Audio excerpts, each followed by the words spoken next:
আমার কাছে মনে হচ্ছে সরকার পরিকল্পিতভাবে রাজনীতিটাকে উত্তপ্ত করে ফেলতে চাচ্ছে এবং বিরোধী দলকে যে কোনোভাবে তারা মাঠে উত্তেজিত করে রাস্তায় নামিয়ে দিতে চায়। তারপরে সরকার তাদের সুযোগ সুবিধাগুলো নিজেদের মতো করে দেশটাকে সেভাবে তারা পরিচালনা করতে চায়। না হলে তো মীমাংসিত যে বিষয়গুলো ইতিমধ্যে অনেক সংগ্রাম হয়েছে, আন্দোলন হয়েছে, জুলাইয়ের 5ই আগস্টের পর একত্রিত হয়েই কিন্তু সরকারি দল, বিরোধী দল, অন্যান্য যারা আছে সবাই নিয়েই কিন্তু একটা নির্বাচন তারা সম্পন্ন করেছে। তো নির্বাচনে যে দুটি ম্যাটার ছিল সেটা নিয়ে পক্ষ বিপক্ষ হয়েছে বহুবার। গণভোট আগে হবে না পরে হবে। জামাত দাবি করেছিল গণভোট আগে করতে হবে, কারণ জামাত আশঙ্কা করেছিল যে বিএনপি এরকম একটা কিছু করতে পারে।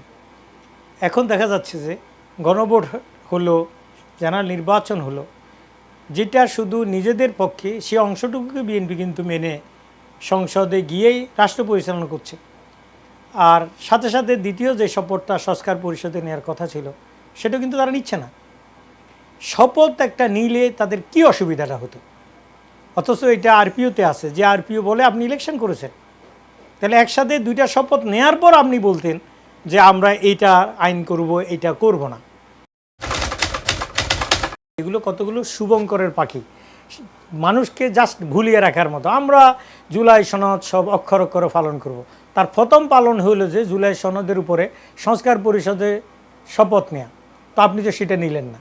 আপনি যে কোনো জিনিস শপথ নেয়ার পরে যদি আপনি পালন করবেন বলেন তাহলে এক জিনিস, আপনি যদি শপথটা নিতে অস্বীকার করেন তাহলে এখানে প্রিজাম্পশন আছে, ধরে নিতে হবে যে আসলে আপনি অক্ষর অক্ষরে পালন করবেন না। এই জিনিসটা এখানে কিন্তু একদম পরিষ্কার। এই জন্য বিএনপির এই কথার উপরে সাধারণ মানুষ, জনগণ কেউ আস্থা আনতে পারতেছে না যে আপনি কিসের ভিত্তিতে বলছেন যে আপনি অক্ষর অক্ষরে পালন করবেন।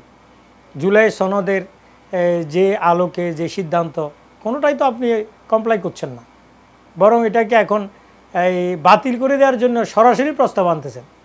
এগুলা বাতিল হয়ে গেলে আপনি পালন করবেন, আর থাকা অবস্থায় করছেন না। তো এই দুটাই কিন্তু একটা সংশয় তৈরি হচ্ছে।